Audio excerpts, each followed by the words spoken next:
Tonight, the feeling is unmistakable. Something big is happening with the San Francisco 49ers, and it's not just on the scoreboard. There's a star quietly breaking records, a low-cost move that could become a lethal January weapon, a front office decision that split the fan base, and a coordinator challenged to prove genius at the edge.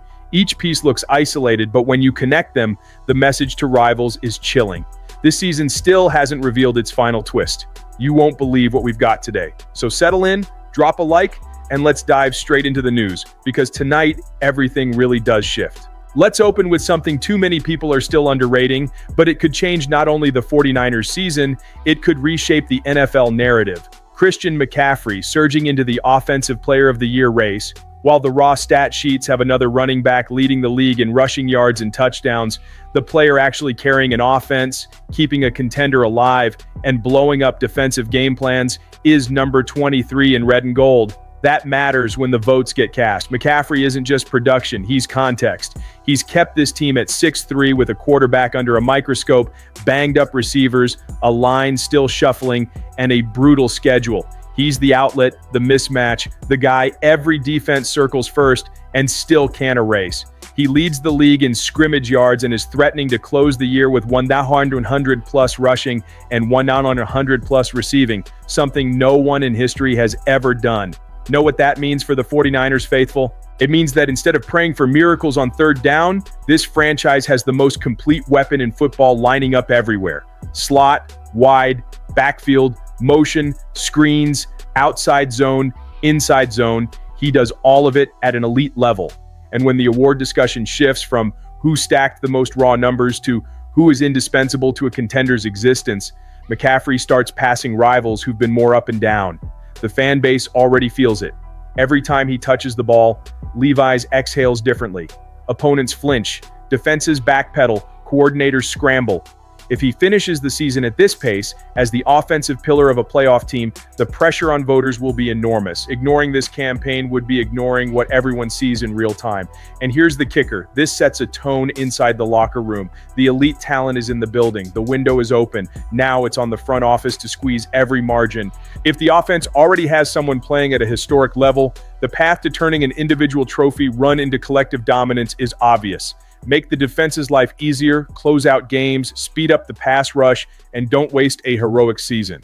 There's a low-cost, explosive opportunity sitting right there under the league's radar. If the front office sees it in time, people will call it a steal. Some names look too small to make November noise, but they're exactly the kind of swing that flips January. Mohamed Mo Kamara. Yes, the edge rusher currently on the Tampa Bay Buccaneers practice squad. The same player who piled up 30.5 sacks at Colorado State and won Mountain West Defensive Player of the Year in 2023. The motor is outrageous. The 4.57 and the 40 is real. The short area burst and play strength are legit. The kind of athlete who fits the 49ers' aggressive wide nine like a glove. Here's the part people are missing. He's available. Any team can sign him off Tampa's practice squad as long as he goes straight to the 53-man roster. For a franchise in win-now mode, that's not a barrier. That's an opening. Even better, the price is almost symbolic. A bottom-of-the-roster deal, no draft compensation, no mortgaging the future. That's the exact kind of smart move championship teams make while everyone else dozes off. And Kamara brings precisely what this defensive rotation lacks: pure edge speed. He plays low, wins the arc fast, and doesn't shut it down before the whistle. Put him alongside more powerful rushers, and suddenly the 49ers add a missing spice: urgency and fresh legs in the rotation. In sub-packages, on third and long, in all-out chase situations, this guy changes the line's tempo. It's not an exaggeration. 10 to 15 snaps can change a drive's cadence. The average fan might not know the name yet, but picture it. One playoff tilting sack, a strip fumble in a one-score game, and the whole country asks, where'd that guy come from? From an overlooked practice squad. That's how big stories start. And the 49ers front office has a track record of mining value in this secondary market. Ignoring Kamara right now looks more like stubbornness than prudence. He's cheap, available, and offers exactly what this roster needs to keep the pressure alive without its headliners. If this franchise truly plans to hunt every edge in this Super Bowl window, Mo Kamara has to sit at the top of the post-deadline shortlist, because these quiet additions are always the ones that end up as Move of the Year headlines later.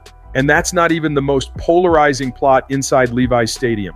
While the fan base was still processing the lack of bigger moves, John Lynch stepped forward to explain why the 49ers crossed the trade deadline without making a single deal. The message was direct, almost surgical. Balance competing now with protecting the future. On KNBR, he made it clear the team explored options, but wasn't about to get fleeced. Sometimes the best deal you make is the one you don't, the general manager said. That line hit the fan base like a dart. The context doesn't help. 6-3 in the standings, a live race for the NFC West, and an injury list stacked especially on defense. Nick Bosa, Fred Warner, Michael Williams, done for the year. Conventional wisdom screams, reinforce now, the Super Bowl won't wait. But Lynch stuck to another logic. Don't burn premium picks for half-season rentals. It's the kind of decision that divides the room but shows a coherent identity for a franchise that's been a constant power. Pay big when the player is a true needle mover, think Trent Williams, Christian McCaffrey, and pass when the price doesn't match the impact. This time the asks didn't justify the swing, and that opens a massive conversation among the Niner gang. Is the front office being wise or just too conservative? The reality is the building still deeply believes in the roster. Lynch made a point to repeat, "We like our guys." There's symbolism there, an unmistakable message to the locker room. You're enough, we believe. But in a season defined by defensive attrition and an offense leaning so heavily on McCaffrey, that faith can cut both ways. The 49ers chose stability over urgency. What if, come January, that stability isn't enough against healthier teams? The question lingers. At the same time, there's something inspiring about it. The front office is saying the franchise DNA is continuity, not panic. If the roster responds with the same mindset, the narrative flips. Because sometimes standing pat becomes the spark that reignites collective pride. But hold that thought. Someone inside the building might not be quite as convinced. On the other side of that internal debate is Robert Saleh, the defensive coordinator, living a very real dilemma. How do you keep an elite unit after losing Nick Bosa, Fred Warner, and Michael Williams? Three pillars who were the soul of the front seven. Saleh won't admit it publicly, but it's hard to imagine he didn't want a more aggressive deadline. He needed pieces, not promises. The team did add Keion White in a pre-Week 9 move with the Patriots, but let's be honest, that doesn't fill the craters left by season-ending injuries that changed the defense's entire structure. The 49ers lost explosion, leadership, and above all, intimidation.